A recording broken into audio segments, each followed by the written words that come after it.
तुतारी वाजवणारा माणूस आणि तुतारी या दोन्ही चिन्हांचा वाद लोकसभेवेळी गाजला होता।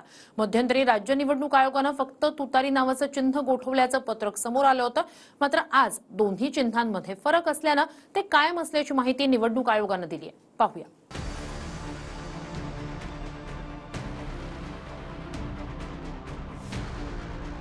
लोकसभा निकालानंतर जे तुतारी नावाचं चिन्ह शरद पवार गटाच्या तक्रारीनंतर राज्य निवडणूक आयोगाने गोठवलं होतं तेच चिन्ह हटवता येत नसल्याचं सांगत केंद्रीय निवडणूक आयोगाने कायम ठेवलंय। त्यामुळे लोकसभेप्रमाणेच विधानसभेलाही शरद पवारांच्या तुतारी वाजवणाऱ्या माणसाचं टेन्शन फक्त तुतारी नावाचं चिन्ह वाढवणार का हे पाहणं महत्त्वाचं असेल। संपूर्ण प्रकरण समजून घेण्याआधी काही मुद्द्यांद्वारे पार्श्वभूमी पाहूयात। राष्ट्रवादी पक्षाची मालकी आणि घड्याळ चिन्ह निवडणूक आयोगाने अजित पवारांना बहाल केलं। त्यानंतर शरद पवारांच्या गटाला तुतारी वाजवणारा माणूस हे चिन्ह देण्यात आलं। लोकसभेला मात्र अनेक मतदारसंघात काही अपक्षांना फक्त तुतारी, दुसरं चिन्ह पिपाणी आणि तिसरं चिन्ह शरद पवार गटाचं तुतारी वाजवणारा माणूस हे होतं। यापैकी दोन चिन्हांच्या नावात फक्त तुतारी आणि तुतारी वाजवणारा माणूस इतकाच फरक होता। त्यामुळे अनेक मतं नाम आणि चिन्ह साधर्म्यामुळे अपक्षांना गेल्याचा दावा शरद पवार गटाने केला होता। कुठे तुतारी चिन्हाच्या अपक्ष उमेदवारांच्या तिसऱ्या क्रमांकाची तर कुठे लाखांहून जास्तही मतं मिळाली। म्हणून लोकसभा निकालानंतर शरद पवारांच्या गटाने राज्य निवडणूक आयोगाकडे तक्रार केली होती। तक्रारी चिन्ह नाम साधर्म्यामुळे गोंधळ होत असल्याने तुतारी आणि पिपाणी चिन्ह गोठवण्याची मागणी करण्यात आली। 16 जुलै 2024 ला राज्य निवडणूक आयोगाने एक पत्रक काढलं। त्यात बिगुल म्हणजे ट्रम्पेट आणि तुरा म्हणजे तुतारी ही दोन्ही चिन्ह गोठवण्यात आल्याचा निर्णय देत शरद पवार गटाला दिलासा दिला। पण आज केंद्रीय निवडणूक आयोगाने दोन्ही चिन्ह साधर्म्य नसून ते वेगवेगळे असल्याचं सांगत फक्त पिपाणी किंवा तुतारी नावाचं चिन्ह गोठवलेलं नसल्याचं जाहीर केलं। थोडक्यात जुलै महिन्यात राज्य निवडणूक आयोगाने पत्रक काढून जी तुतारी आणि बिगुल नावाचं चिन्ह गोठवल्याचं म्हटलं होतं त्याला केंद्रीय निवडणूक आयोगाने नकार दिलाय। निवडणूक आयोगाने 50% आमच्या बाजूने निकाल दिला। त्यांनी ट्रम्पेट ठेवलं आणि ट्रम्पेट नाव दिलं, त्याचं तुतारी जे नाव होतं ते काढून टाकलं। खरं तुतारी हे नाव चुकीचंच होतं, कारण का एका निवडणूक ह्याच्यावरती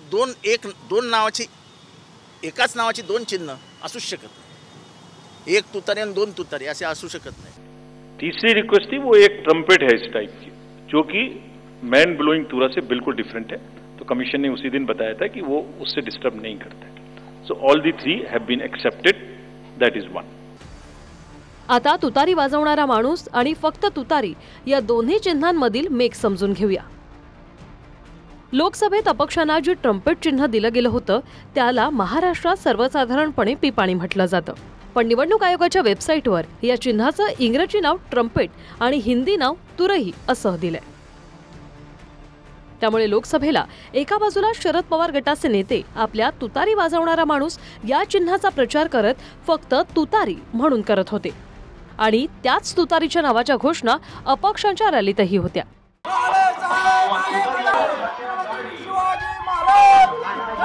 याच्यामध्ये साम्यता आल्या, अशा प्रकारची थोडीशी संभ्रमावस्था झाल्यामुळे ती मिळालेली मतं त्यांना ती 37,000च्या दरम्यान मिळालेली मतं यातली काही प्रमाणात सोडली तर बहुतेक मतं ही तुतारीची मिळाली, अशा प्रकारची चर्चा। राष्ट्रवादीचे पदाधिकारी, कार्यकर्ते आणि प्रत्यक्ष उमेदवार तुतारी चिन्हाला मतदान करा म्हणून जनतेला कन्व्हिन्स करत होते। ट्रम्पेट या चिन्हाचं तुतारी नामकरण मराठीत हे निवडणूक आयोगाने केलेलं आहे। संजय गाडेनं बारसं घातलेलं नाही। लोकसभेवेळी शरद पवारांच्या तुतारी वाजवणारा माणूस आणि फक्त ट्रम्पेट म्हणजे तुतारी या चिन्हाला किती मतं पडली होती ते मतदार संघनिहाय पाहूया। सातारा लोकसभेत शरद पवार गटाचे उमेदवार होते शशिकांत शिंदे, चिन्ह तुतारी वाजवणारा माणूस, ते 32,771 मतांनी पडले।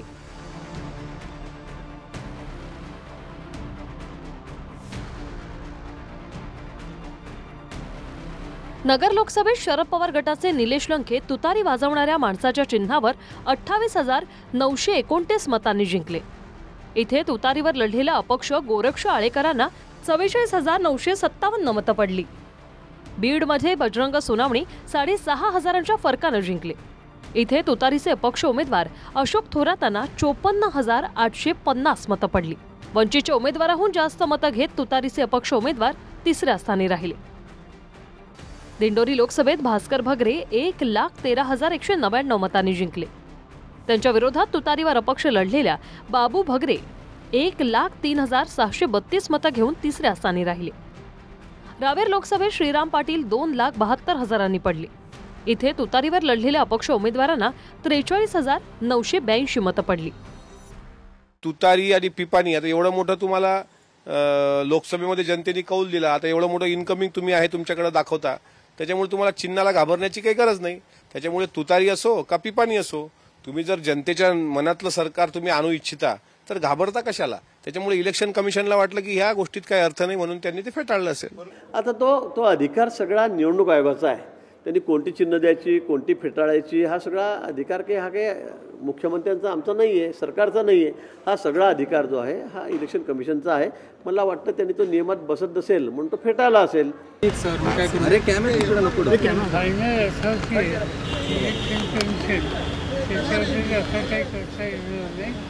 सर मग ते ट्रम्पेटचा उपयोग ते आठवून करते निवडणूक आयोग असं वाटतं. Bureau report TV9 Marathi.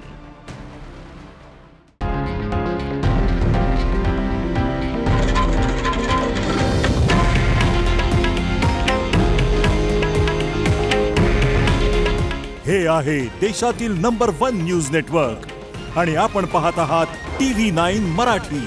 काळजी तुमची, हित महाराष्ट्राचं.